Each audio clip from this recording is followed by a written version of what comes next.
For centuries, travelers, historians, and storytellers spoke of a magnificent city hidden beneath endless sand, a place of towering pillars, immense wealth, and sudden destruction. Some believed it was only a myth. Others were convinced it was real. This city was known as Ubar, sometimes called Iram of the Pillars, the Atlantis of the Sands. Behind every moment lies a scientific wonder. I'm Kale, and welcome to SciCurious, where curiosity meets science. Ubar appears in ancient Arabian legends and religious texts, described as a prosperous desert city that vanished without a trace. According to tradition, it was swallowed by the desert as punishment for arrogance. But legends alone are never enough for science.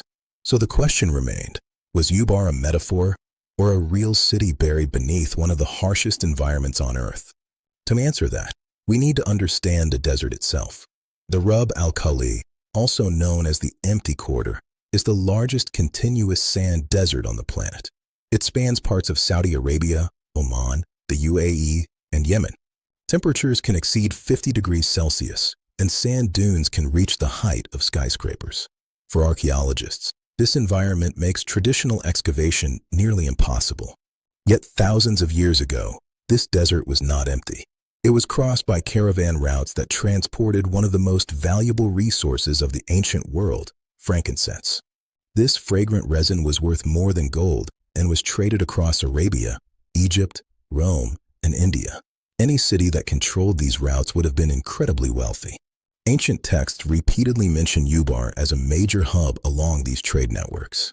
But no visible ruins could be found. The desert had erased all surface evidence. For most of the 20th century, Ubar remained in the category of legend.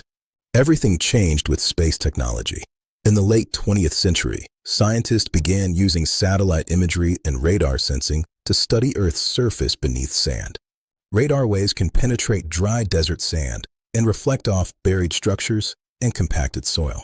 When researchers analyzed satellite data of southern Oman, they noticed something strange: faint lines radiating across the desert, converging at a single point. These lines weren't rivers or cracks. They were ancient caravan roads, compressed pathways formed by centuries of foot traffic from camels and traders. And all of them led to the same location. That location was Shisr in modern-day Oman. Archaeologists launched expeditions to investigate. Beneath the sand, they uncovered the remains of a fortified settlement, stone walls, towers, wells, and evidence of long-term human occupation. This was not a massive metropolis like Rome, but it was something just as important: a strategic trading hub at the crossroads of incense routes. But the most fascinating discovery lay beneath the structure itself. Excavations revealed that the settlement had been built on top of a limestone cavern. Over time, as water was drawn from underground wells, the cavern weakened. Eventually, the ground collapsed, creating a massive sinkhole. The city's central structures fell inward. Once abandoned, the desert sands slowly buried everything. This geological collapse perfectly matches ancient descriptions of a city that fell into the earth. So is this Ubar? Here's where science becomes careful. Archaeologists now believe Ubar was not a single vast city, but rather a regional name for a network of settlements supporting the incense trade.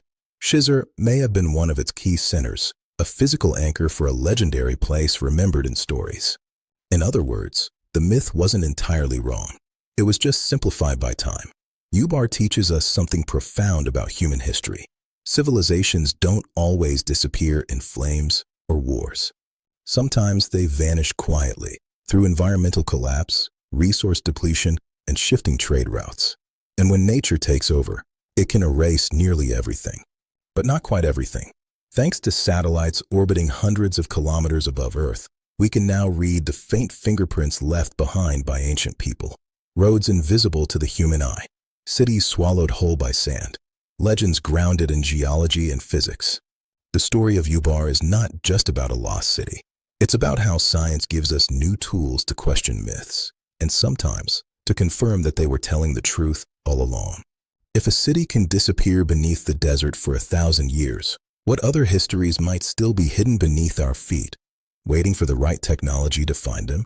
What do you think? Was Ubar more myth or more city? And how many other lost, places do you believe are still buried somewhere on Earth? Science is everywhere if you just know where to look. Thanks for watching SciCurious. Until next time.